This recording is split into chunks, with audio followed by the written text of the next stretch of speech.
Hello and welcome to another video from Prempods. Today we'll be looking at a preview of matchday 14, just giving you what we think the scores will be, and we'll also be looking at what kind of XG might think the scores would be. I think that would be a cool thing for us to look at, just to kind of see how close XG actually gets to the result. Sometimes it doesn't actually match up, but it's cool to try and see like how people take their chances, especially in the Premier League with the quality that we have.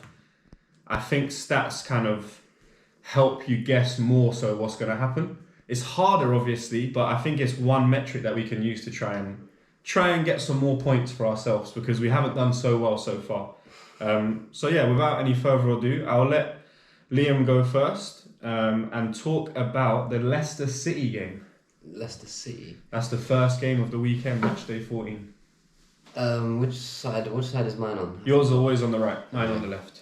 I've always said that, well, from past experience in this game, Leicester normally keep City quite quiet, especially at home.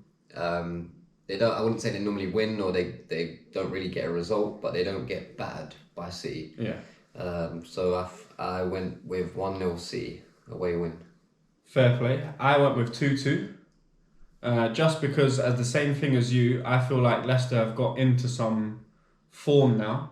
Yeah. Not by where they're just scoring consolation goals or beating the teams that you should expect them to be. I think now that they'll probably push on, and hopefully, I'm speaking from a biased point of view here, but hopefully they get a draw at City at home. We always speak about teams going away in the Premier League. Yeah. And it's hard for them to go away, especially when you're going to a place like Leicester. Leicester will be buzzing that 4-0 win away. Exactly. They want to compound that with some kind of performance at home. So, yeah. Definitely. And then when we look at the XG score, it's saying that Leicester's going to score between 0 and 1, and City's going to score between 1 and 2. So it could end up being a 1-1 draw, it could end up being 2-0 City, 2-1 City. That's kind of what the XG says. So we'll be looking out for that. We've got it all noted down here. What I think we should actually do then is do our results and then see how close XG comes, and then we can rate XG against us. Yeah. And then pretty much just see how it works out from there. But yeah, that's the first game, Leicester versus City. I'm saying 2-2. You're saying 1-0 to City. Yeah. And we'll go on to the next game. The next game is Newcastle versus Aston Villa. And Newcastle are at home. What have you said? Well, I went for 2-1 Newcastle. I think Villa will eventually get back to doing what they were doing under Gerrard. I think obviously that first game, new manager syndrome, I don't know, we didn't really understand, we don't really get why that happens, to be honest with you. But I don't think they're going to back up that 4-0 win. I think Newcastle have been a good team. They've found their way into the top 4 now as well. So back at home, they should expect to get a result. Yeah, I would expect them. We've gone for the same score in this one. 2-1. Yeah. Both of us have gone 2-1. And when I look down at the XG score, that's kind of what it looks like as well. So Newcastle's XG should get them between 1 and 2 goals. And then Villa should get them between 0 and 1. So we could see a very 3 points for everyone here. Well, if it's 2-1 Newcastle. We'll see, yeah. We'll see. But yeah, that'll be a fun game. I think that'll be quite a good game to watch if you're going up to the stadium. They're a good team as well, isn't it? But it's just, yeah, I don't know. And Newcastle have got quality on the wings and in the middle now, so they're pretty good to go and watch. Yeah. That should be an exciting game. We shall wait and see for that one. Going on to the third game of the weekend, we've got Bournemouth hosting Tottenham. What have you said for this one? I think I've gone a couple of weeks ago where I've said Tottenham might finally get into scoring a decent amount of goals in a game against an opposition. And I think Bournemouth is probably one of their best chances to do that. Yeah. For Kane and Son to get 1 or 2 each, maybe. So I went 4-1 away win to Spurs. 4-1 to Spurs. Yeah. I've gone for the famous Conte result, 1-0 away. And I could see them scoring more goals, but just the way they've been in front of goal, especially in that, was it the Champions League game and stuff? Yeah. That was just like, yeah. Obviously, I didn't watch the whole game, but just looking over at the overview, it was just, they should have had a lot more. They should have offered a lot more as well. which is what's been missing, I think, from Spurs. But we'll see how they do travelling down to Bournemouth. The XG score is Bournemouth are likely to get 0 to 1 goals, and Spurs are likely to get 1 to 2. So if they get your 4, they've definitely overachieved, basically. Yeah. Which is probably what you would say they should start doing at this point. You should outdo your XG. Yeah. You shouldn't be predictable. I mean, Kane's scoring most games, so... Yeah. But if these are the type of games where you would try and get 2 or 3. I think being more towards like the side that I hope they only get a 1-0 victory or maybe Bournemouth nick a point. I'm going that way because I want Bournemouth to get something. But when I'm looking at it from with my football head on, it's probably got Son tearing that defence up. Like finally, these Spurs fans are probably waiting to see him do something. So hopefully, Son's not had that good of a start. No. Performance-wise, but Kane's still scoring goals as you'd kind of expect. But like I say, I think this could be the game where they get 1 or 2 each. Yeah. We shall see. Hopefully, again, it's another exciting game. Moving on to the next game, we've got Brighton hosting Chelsea. What have you gone for this one? I was kind of tempted to go for a draw, just Potter's first game back at the Amex. Yeah. I was tempted to go for a draw, but I think Chelsea should have enough to get over the line, so that's a 2-1. I think it'll be a fairly close game. It will be whoever takes their chance. I think it will be a game of few chances. A game of few chances, but you think someone with some quality will probably score. So wherever the quality is on that day, will take it home. But I do think Chelsea probably, on average, do have that bit of extra quality. So that's what I've gone with Chelsea for. Yeah, makes sense. I've gone similar result, but just one more goal for Chelsea. So I've gone 3-1 Chelsea. Like you said, I think they're going to be too strong for Brighton. Sometimes going back as a manager that's just left can be a good thing or a bad thing. Yeah. The good thing being you probably know the systems they play.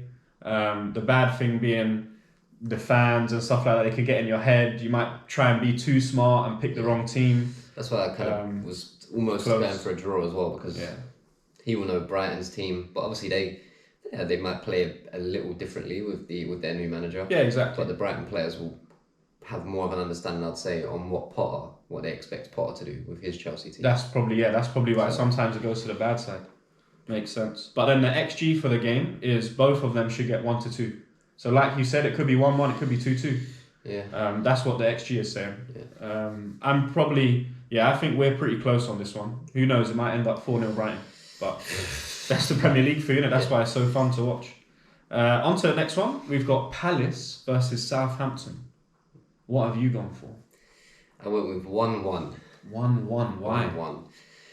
Well, again, I was kind of leaning towards Palace to sort themselves out again after getting battered by Everton.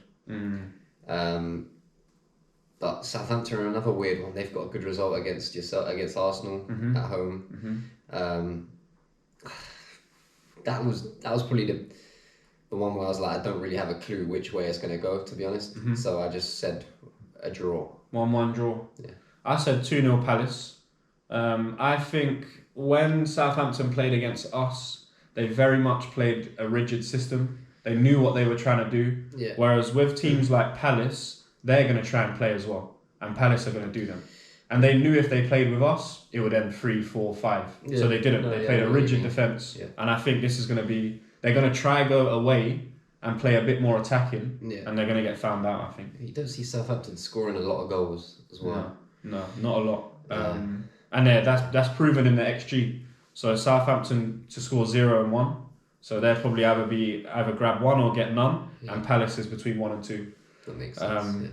Yeah. By the way, we didn't actually do these scores with XG. I just worked out all the XG now. That's actually done. And now it's actually looking like we've kind of know a little bit about football because the XG is backing us up on some things, which is good to see. We have that XG has what they think is going to happen, and then reality comes and hits us all up the arse. Yeah, exactly. Yeah, and we could get it all wrong, like we did last week, basically, loads wrong. On to the next game. We've got Brentford versus Wolves. What have you gone for? I went for 2-1 Brentford. Okay, at home. At home, I think. Well, both teams were on the tail end of bad defeats, really. Obviously, Wolves were at home; they got battered 4-0. Brentford were right away; they got battered 4-0.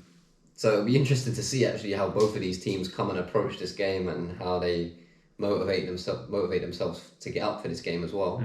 They're going to need to, because both taking hammerings the week before. They need to turn something around. I don't think either of us saw them results. I don't think many other people saw. Definitely not. Wolves getting battered 4-0 at home, Brentford getting battered 4-0 away to Villa after they've not been scoring goals. But so this will be quite a tight game. Both will want to be getting back to winning ways and having a positive performance at least. But I went 2-1 Brentford at home. I've gone 1-1, much like how you're feeling about the Palace Southampton game is how I feel about this game.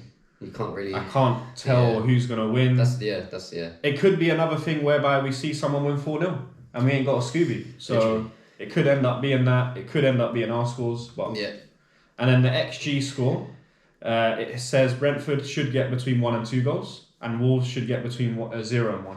So again, your score could be very much right on that one. So is yours as well, really. It could be 1-1. And they get the high end. Yeah, I wonder if you take the first score, does that mean you have to take the second? Say for example, you say between 1 and 2, between 1 and 2. Yeah. If you take the first one like 1, does in your own head, do you have to take the second one as well, or do you pick out? How do you work out whether to lean to the 2 or to the 1? Just rounding up. You just round up. Round up and round down. If it was 1 point. Anything above 5. That's probably how I would do it, yeah. So anything above 0.5, you'd go into the next one, and anything below, you go down. Yeah, you could use the exact. Well, you have to kind of work that out as well. That's why I'm giving a rough estimate, between 1 and because that's fair. Yeah. I think it makes sense because you can't score 1.4 goals, so it doesn't really matter. Yeah, exactly. Saying that. But between 1 and 2 goals, that is hopefully what they should get in it. On to the next one. We've got Fulham versus Everton. What have you gone for in this game? I've gone for 2-0 Fulham. 2-0, no goals for Everton. I know, yeah. It's the Everton way, to be honest. Going and beating 3-0, go and beating Palace 3-0, at home. Good performance, something that they needed as well. This is just the type of thing that Everton do. They'll go away next week and they lose to a team that they shouldn't, or they drop points. That's just what they do in it. So I'm going with past experiences of how Everton perform, especially after a very good victory, a good win. They don't normally back that up.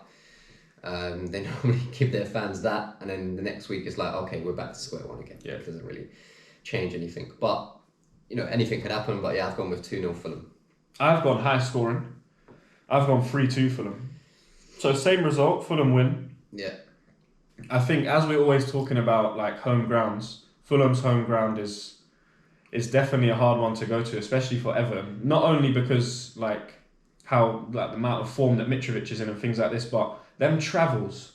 No one actually knows how much it takes out of the players coming from all the way north to London. Liverpool all the way to London, yeah.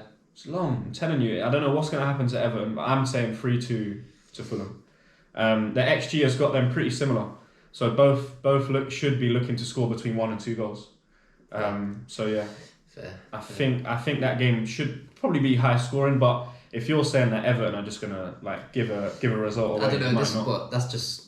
It's kind of been a bit of a theme over the years with Everton. They'll go and have a really good result after maybe a bad run of games, and then you think, okay, this is where you can push on now and turn it around, and they just don't. So we'll see. We shall see. Hopefully, again, another good game, because loads of people will be going up there or coming down there from Everton to London. And then the next game we've got Liverpool versus Leeds. How have you predicted this one? See, I kind of it's more with a Liverpool hat on. I predicted this game, to be quite honest with you. But also we are at home as well. I don't think we'll lose this game. I definitely do not think we're going to lose this game against Leeds. I've got my score prediction 3-1. But Leeds are the kind of team that do bring out them goal scoring games. They can hit you on the attack just as much as you hit them. Some days you can get them where it's so back and forth, and then you just batter them 6-0 and they haven't got a response. Yeah. They don't. Bamford, for example, is not taking any of his chances. No. I think his XG is 0 from a possible 3 or something like that. Wow. So he's missing some big chances in games.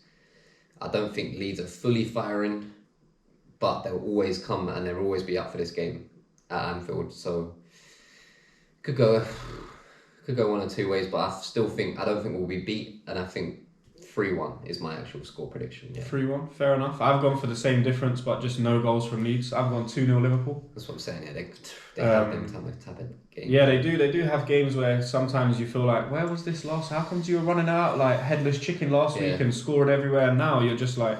Well, not even that. They can do all that, but it just scoring is just like becomes a miss. True, very true. But Somerville's got on the score sheet. Maybe he'll grab one. So. I don't know, yeah. The XG score is Liverpool should be grabbing between 2 and 3 goals, and Leeds should be grabbing between 1 and 2. So your 3-1 looks pretty decent, to be fair. I think that might be the score. Yeah. And then on to our game. It's Arsenal versus Nottingham Forest. How have you gone with this one? I think Arsenal will do what Liverpool should have done the weekend before. It'll be a convincing. I've gone with a 3-0 win at the Emirates as well. Again, Forest, I can't really see where they're going to get their goals from. That kind of showed even against us on the last weekend. Yeah. They were fortunate with the goal. They had a few more chances as well as a given, but they're not scoring. They're not normally converting them chances. Yeah, no. But Geezer puts himself about. Yeah, a lot of the team put themselves about really, but you just don't really see where that extra bit of quality or finishing is going to come from, to be honest. Yeah, I'd expect some more goals from Lingard to help out, really, innit? They finished more than us on a weekend, that's for sure. We've supposedly had one of the world's best players for the last few years or whatever. But yeah, true. It's all opinion. Very true. You've gone 3-0, I've gone 3-1. Just because I think we'll concede, because we still have a geezer called Gabriel.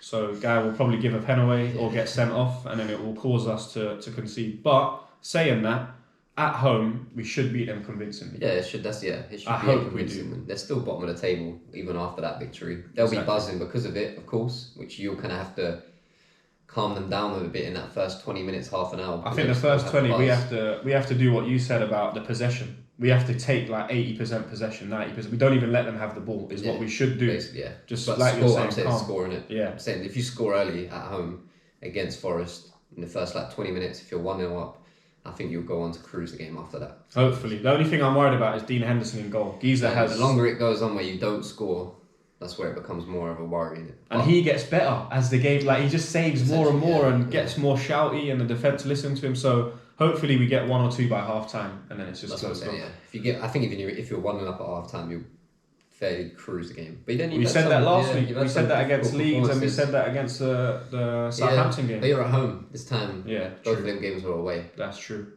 That is true. The XG score is looking exactly the same for both of them.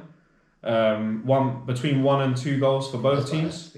Just to say, or just to mention, because it is the biggest gap between the two, Arsenal at 1.98 and Forest are at 1.06. Okay. So there is a big gap still between the 1 and 2. Yeah. So it does look like it will probably be 2 to Arsenal and maybe 1 or 0 for Forest. When you look at it more deeper, that will only mention that now because it's the biggest gap. All the other ones are a bit closer in it, but that one's way off. And then we've got Man United West Ham as the last game.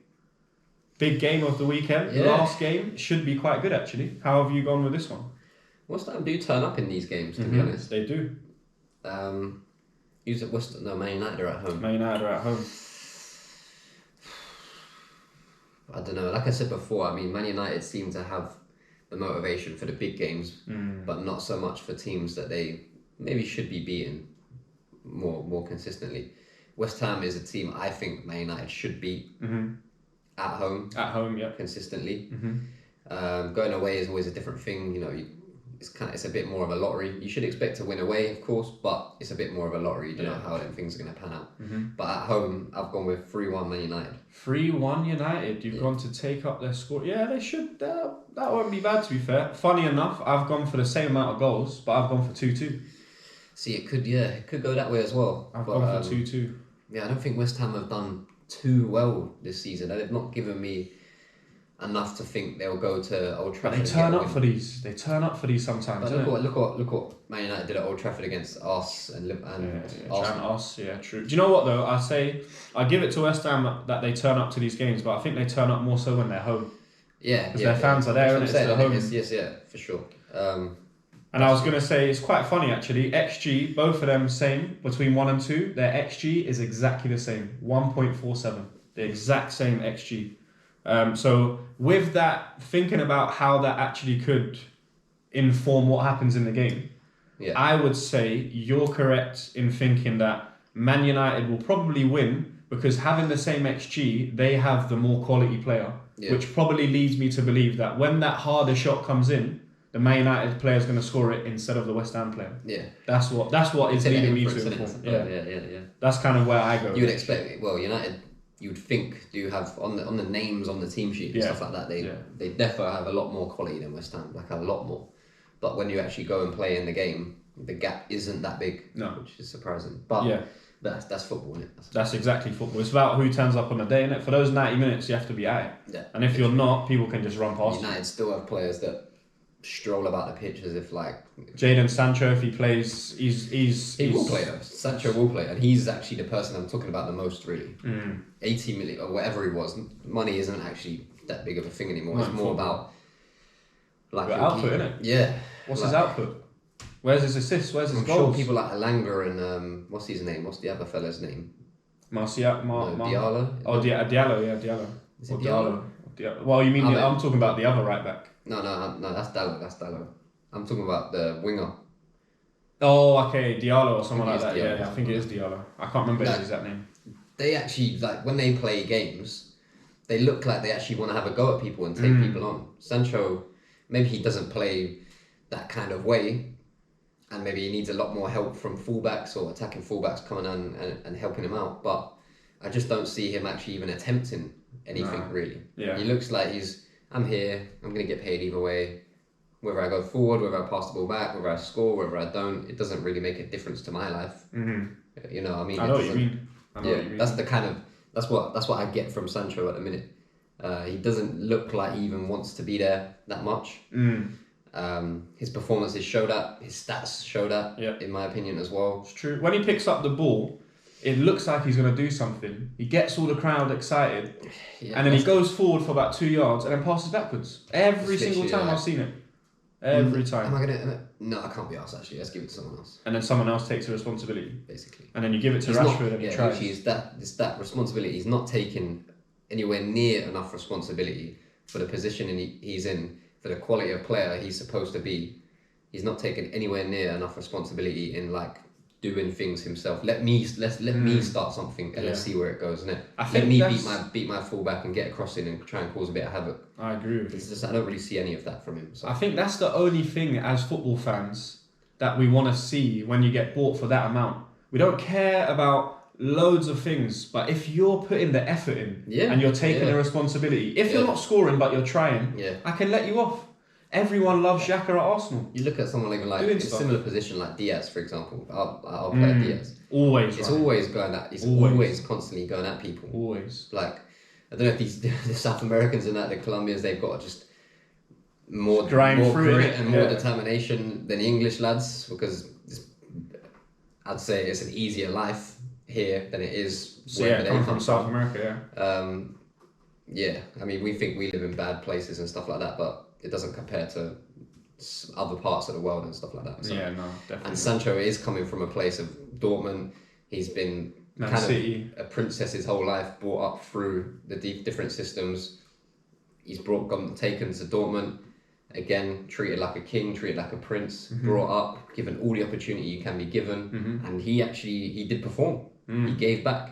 Whatever their what's the word I'm looking for? Belief and faith they put into Sancho at Dortmund, he paid it back. Definitely. And that's why he actually made himself worth 80 million for that move. Yeah, but then you've got to go on from that. Innit? Where are you going to go from that? Innit? You could go even further. Like, he's only like 22 or what? Oh 23. He could go Real Madrid. Exactly. Like, you could go Man United, rip the Prem for 3 or 4 years, and if you want to go and live the rest of your life a comfy life in Spain, go do it. Who's going to care, innit? And he'll probably break records there. That league's easy compared to So it would be similar. I think if he went to somewhere like Spain, it would be similar to how he actually performed in Dortmund. Those numbers that he gets in Dortmund. But in the Prem, he just doesn't seem to have the desire, the pace, the physicality. He just looks slow. Like, he doesn't look quick. I'm always looking at Sancho at Dortmund as like, this guy's going to just tear defenders apart. Like how hard if he comes to fullbacks, it's going to be just It's going to be easy. Yeah. He just doesn't even run. Like, No, he doesn't try. I feel like if someone gives him that confidence and he does it, I still feel like he could turn out a good player. But that's the thing, you should have, that's my point, you should already have that confidence. He's done like the foundation work, and even more than foundation work in Dortmund. Like, he got very good numbers for his age. Yeah. At the time, obviously, you had Haaland, they're probably a better team than what Dortmund have now. That Bellingham was playing in, but still, he has to perform in it. And more often than not, Sancho was one of the best players, if not the best player in Dortmund's team, consistently. Over and over again. And every game it was like, what is Sancho going to do today? Do you know what I mean? Yeah, it's true. It's true. Now it is, what is Sancho going to do today at United? Because he doesn't really do anything. Nothing. Like, he just, Nothing. It's completely the opposite way. But yeah, no. That's been match day or game week 14, however you want to call it. These are our predictions and our XG score predictions as well. We'll come back and revisit them in a match day 14 review. Yeah. And we'll see where we are, because we're only 1 point away from each other now. We'll see if XG is a good indicator as well. I personally think it is, like we spoke about it a bit on a previous video, how it does give more insight into who should have won the game rather than what the actual result was. Yeah. But we'll see how that actually... We'll see how it pans out, life, And hopefully if it starts to work well, people can start using it on their little £1 accumulators and start seeing thousands in their account. People already are, mate. Literally, so that's a good thing. Thank you very much for watching. We've been Prempods, and we'll see you in another one. Take care, have a good one, bye-bye. Thank you so much for joining us today. It's been a pleasure hosting you. Have a great rest of your day, and see you all again soon.